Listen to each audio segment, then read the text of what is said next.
क्यों कहते हो कि कुछ बेहतर नहीं होता। सच ये है कि जैसा चाहो वैसा नहीं होता। कोई तुम्हारा साथ ना दे तो गम ना करना। खुद से बड़ा दुनिया में कोई हमसफर नहीं होता। नमस्कार फ्रेंड्स, मैं हूं अभिषेक सिंह और आप देख रहे हैं अभिषेक सिंह चैनल।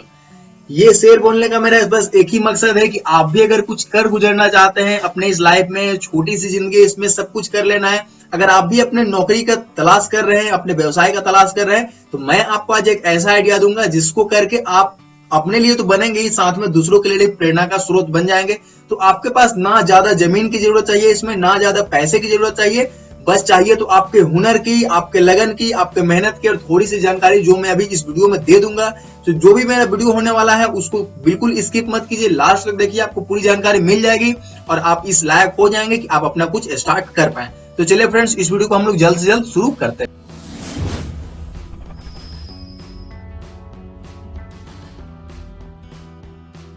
फ्रेंड्स, तो अभी तक आपको पता चल गया होगा कि आज हम लोग डक फार्मिंग यानी कि बत्तख पालन के बारे में जानेंगे। तो बत्तख पालन में काफी कम इन्वेस्टमेंट आता है और मैं आपको बता दूं कि इसके एक अंडे 10 से 12 रुपए में बिक सकते हैं और इसकी मांस की जो डिमांड है वो काफी ज्यादा है, क्योंकि बहुत लोग इस व्यवसाय से जुड़े हुए नहीं है अभी।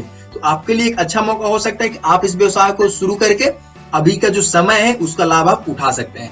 मैं बताना चाहूंगा कि 5 महीने में ये इससे अंडा और मांस दोनों लिया जा सकता है। तो अंडे की अगर बात किया जाए तो ये डेली प्रत्येक दिन एक अंडा आपको दे सकती है। बत्तख पालन की एक खासियत ये भी है कि इसके चूजे हर जगह मौजूद मिल जाते हैं हम लोग को और इसको रख रखाव में ज्यादा खर्चा हम लोग को नहीं आता है। और जगह की अगर बात करें तो ये 1000 स्क्वायर फीट से भी स्टार्ट किया जा सकता है, मतलब कि बिल्कुल छोटा सा जगह होता है 1000 स्क्वायर फीट, तो वहां से आप इस बिजनेस को स्टार्ट कर सकते हैं। फ्रेंड्स, बत्तख पालन करने से पहले उनके नस्ल का सिलेक्शन कर लेना चाहिए। बिजनेस के पर्पज से बत्तख पालन के लिए बत्तख के दो प्रमुख नस्ल है। एक जो अधिक अधिक आपको अंडा देता है जिसको लेयर डक कहते हैं, और दूसरा होता है मांस देने वाली जिसको कि ब्रॉयलर डक भी कहा जाता है। अंडे देने वाली जो नस्ल है उसके बारे में चलिए हम लोग जान लेते हैं।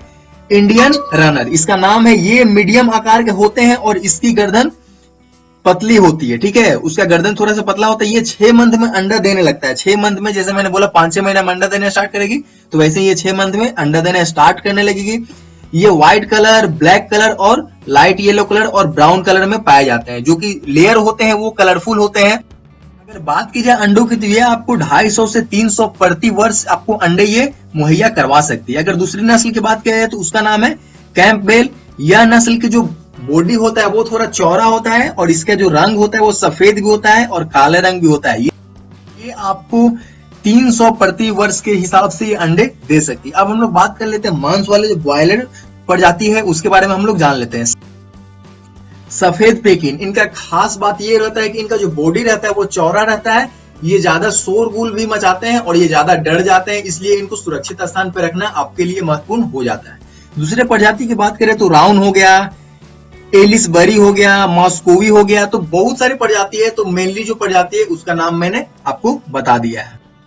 अब बात आती है हम लोग को इनके लिए फार्म बनाने की। तो फार्म कैसे बनाते हैं, क्या क्या बातों का ध्यान रखना पड़ता है, डीप लिटर सिस्टम में इसको कैसे पाला जा सकता है, आपके पास अगर तालाब नहीं है फिर भी बत्तख पालन कैसे किया जा सकता है, ये सारी जानकारी मेरे पिछले वीडियो में है जिसका लिंक मैंने डिस्क्रिप्शन में दिया हुआ है। तो वहां पे जाकर के आप बिल्कुल देख सकते हैं और उस वीडियो पे आप डायरेक्टली पहुंच सकते हैं। वैसे फ्रेंड्स, देखा जाए तो बत्तख ज्यादातर निरोगी रहते हैं। इनमें रोग का जो संख्या है वो काफी कम ही रहता है। रोग इनमें ज्यादा देखने के लिए नहीं मिलता है, लेकिन फिर भी आपको 2 तरह के इसमें वैक्सीनेशन करवाने होते हैं। आपको मैं बता देता हूँ, डक प्लेग नाम का एक वैक्सीन है और दूसरा है वायरस हेपेटाइटिस। इन दोनों के अगर वैक्सीनेशन आपने करवा ली है तो ज्यादा ये आपको परेशान नहीं करेंगे।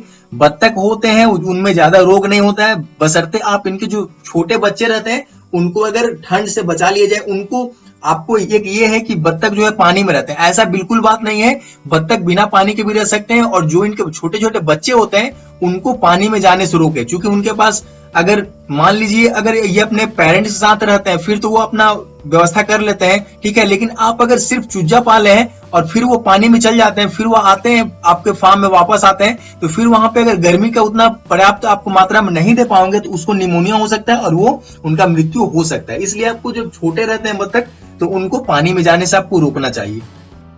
हम लोग जान लेते हैं मुनाफा जिसके लिए हम लोग ये सब करने वाले हैं। तो मुनाफा में आपको बता दूं कि 2 तरह के होते हैं। मांस वाले को तो मांस के लिए बेचा ही जा सकता है, लेकिन जो हमारा लेयर जो है उसको मांस के लिए बेचना जो है भूल होती है। मांस के लिए उसको बिल्कुल ना बेचे। जो हमारा लेयर है जिसको हम लोग ने अंडा देने के लिए खरीदा है उसको अंडा देते रहने दीजिए। एक हम लोग कहावत तो सुने ही है बचपन में कि जो सोने की मुर्गी को रोज अंडा देते रहना चाहिए, ठीक है। एक दिन उसको काट दीजिएगा तो उससे कोई फायदा होने वाला नहीं है।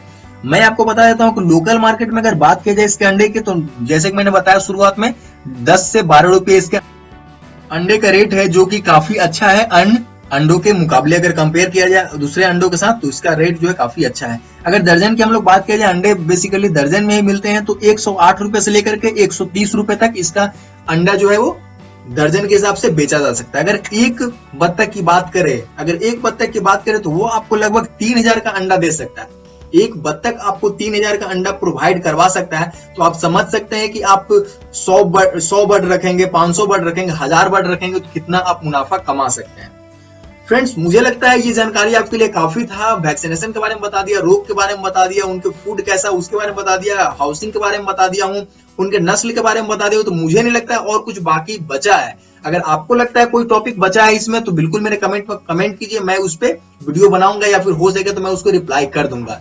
फ्रेंड्स, उम्मीद करता हूँ आपको ये वीडियो पसंद आया होगा, तो बिल्कुल लाइक कीजिए, और चाहते हैं कि ऐसे में लगातार मैं वीडियो बनाते रहूं आपके लिए, तो आपको मेरे चैनल सब्सक्राइब कर लेना चाहिए, ताकि मैं मोटिवेट होऊंगा तभी आपको अच्छे जानकारी ला करके डेली के बेसिस पे मैं दे पाऊंगा।